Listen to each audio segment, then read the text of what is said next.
Big Polly's World of Sports Sims proudly presents FHM 6, the Brass Bonanza series featuring the Hartford Whalers starting in 1979 and moving onward using franchise Hockey Manager 6. Hello, everybody, and welcome back to another episode at long last of FHM 6. Now, see, I nearly messed up the title again. FHM 6. The Brass Bonanza series of the Hartford Whalers of 1979 and 1980. I'm Big Polly with you, and it is now March 19th, 1980 in the game sense. The Hartford Whalers have gone on a bit of a downward spiral. They are 35, 27, and 7, 35 wins, 27 losses, 7 ties.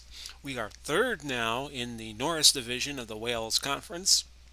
Los Angeles has now moved ahead of us by 1 game, although they have played 3 more games than Hartford has, so we could still get second place. And on this day, Hartford is going to play Montreal at home. Now, by this point in the year, I don't know if they had moved back to Hartford yet,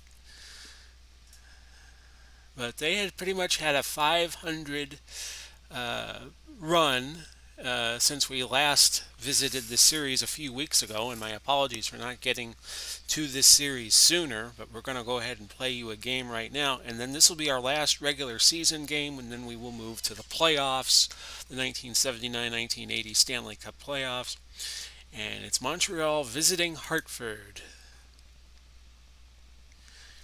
We have Dennis Herron in goal for Montreal, John Garrett in goal for Hartford. Both the same statistically. Garrett a little bit better. Mark Howe is the player to watch with his 62 points. And Guy Lafleur with a very good year for Hartford. 56 goals, 62 assists, 118 points, and his plus-minus rating is 43.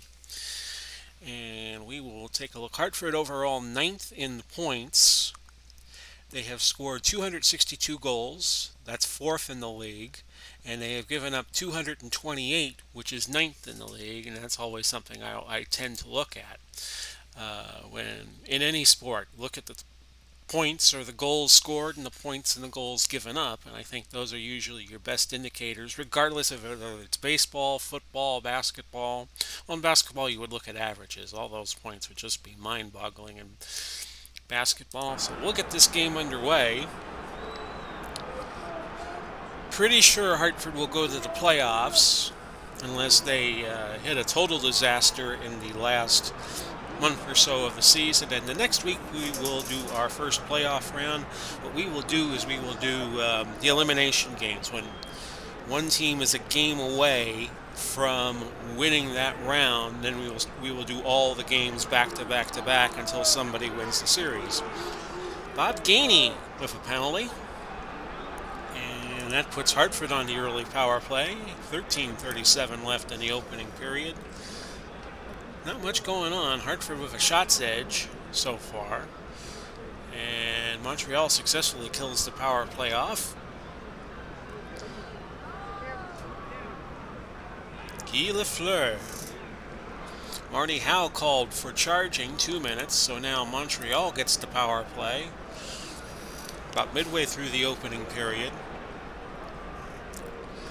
This could be a preview of a playoff round. We'll get into that more in the next part of this series I have been doing, and we're going to keep doing Hartford Whalers games. When their playoff run ends, we will get to the 80-81 season and eventually 81 and 82, and we'll do as many of those as we can. Doug Reesborough called for interference, and he is with Montreal, so that puts Hartford on the power play.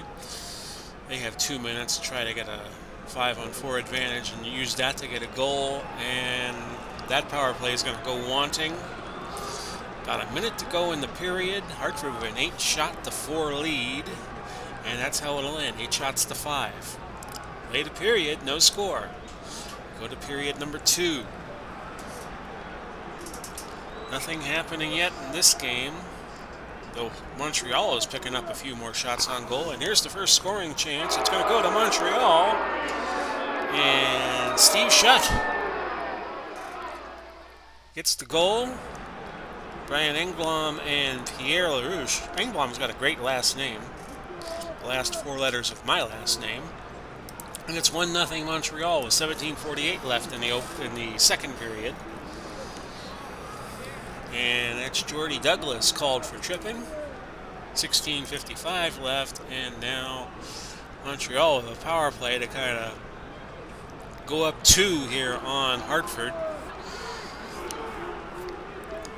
We're doing mostly HTFL the last few weeks. We do a little bit of OOTP. We do a little Grand Slam Wrestling. We'll do OOTP a bit later in this wave of videos I'm putting up today, and also tomorrow I'll do a State of the Games for you, as I do on the second Sunday and last Sunday of each month.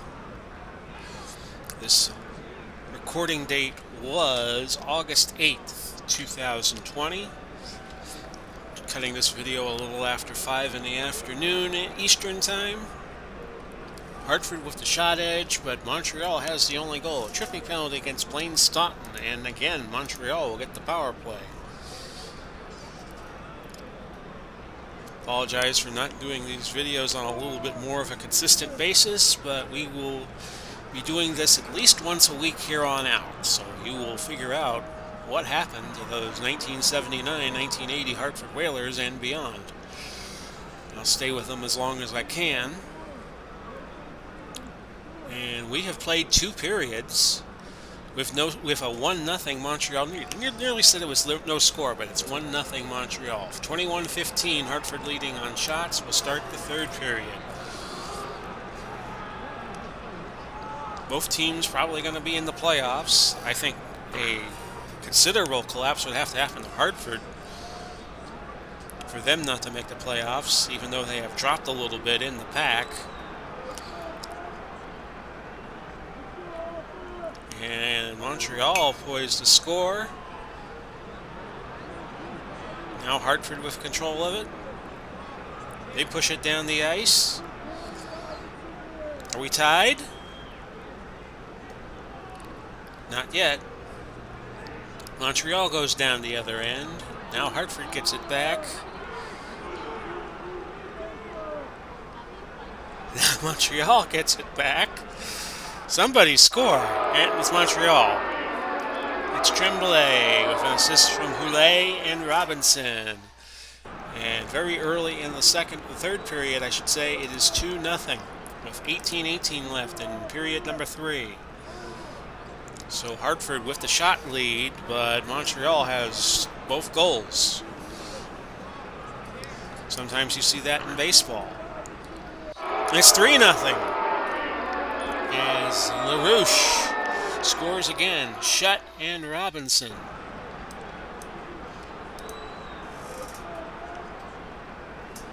(3-0). Not a good showing for the Hartford Whalers, who have kind of slacked off a bit in the end of the regular season. Do I hear 4-0?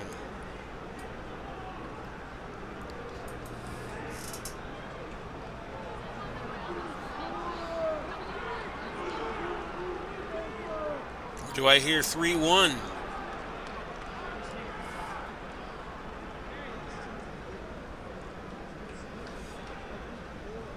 Wish I was hearing 3-1. There we go. Angsleben. Assist by Foytu and Warner. 14:33. Still plenty of time left for Hartford to get back in it. It's 3-1. And the next part of this series, we will be doing playoff games. Maybe 1, maybe 2, maybe 3, all in a row. We'll pick up the action when one team or the other faces an elimination game where with one win or one loss would advance or eliminate a team.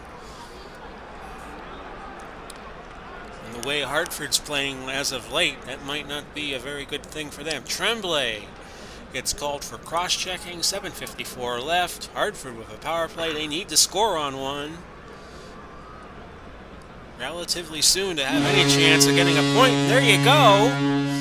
Blaine Stoughton, assist from Al Sims and Mike Rogers. 7:36 left, and suddenly it is 3-2. And once again, that three-goal lead proving to be the most dangerous lead in hockey. 6 minutes left. Hartford still have a shot advantage. Can they get one more good scoring chance here before the game ends? 4 minutes left. Montreal finally gets the shot lead with 3 minutes to go. Last 2 minutes. Last minute. Hartford is going to lose by a goal. Nice comeback, but they lose 3-2. And here are the last three meetings, by the way. On January 24th, they played in Hartford. It was a 4-4 tie, and Hartford beat them 5-1 back in December. So tonight was not a good night for Hartford. They lose 3-2, and they are now stuck at 77 points at 35, 28, and 7. So they now have about 10 more games left before their season ends. And next week we will come back and show you their first playoff series, as it still looks like they will make the playoffs. Uncertain as to whether or not they have clinched, because Franchise Hockey Manager does not give you that information, or at least it's not set up to do so.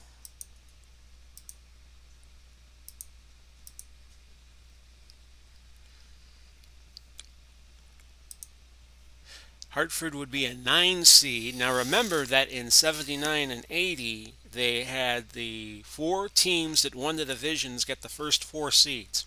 And then the next 12 teams, regardless of division, would get the wild card spots, basically, and would be seeded 5 to 16. So if the playoffs were today, Hartford and Los Angeles would be the 8-9 game, and they would play a best of 5 in the first round. And then they would play a best of 7 in the rounds that went after it, the quarterfinal, semifinal, and the Stanley Cup final. In real life, 1980, it was Philadelphia and the Islanders who played for the Stanley Cup, and they were both in the same division, the Islanders and the Flyers. As you see here, they were both in the Patrick division, so something like that could happen. And it was wide open back then. It wasn't tied to divisions. It was just the best 16 teams made the playoffs. The 4 division winners and the 12 next best teams after that. Those were your 16 playoff teams. And right after that, they changed the rules to where it was the best 4 teams in each division made the playoffs. So you could be stuck in a very lousy division, but if you were just one bit better than the 5th place team, then you made it. So again, your final was 3-2. Gordie Howe played in his 1,750th game in that 3-2 loss. And we will be back for the first round of the playoffs and all the elimination games that come with it, and that will be next week in this Franchise Hockey Manager series. Until then, I wish you well wherever you are and wherever you may be. Godspeed and God bless. This is Big Paulie. Bye-bye for now, everybody.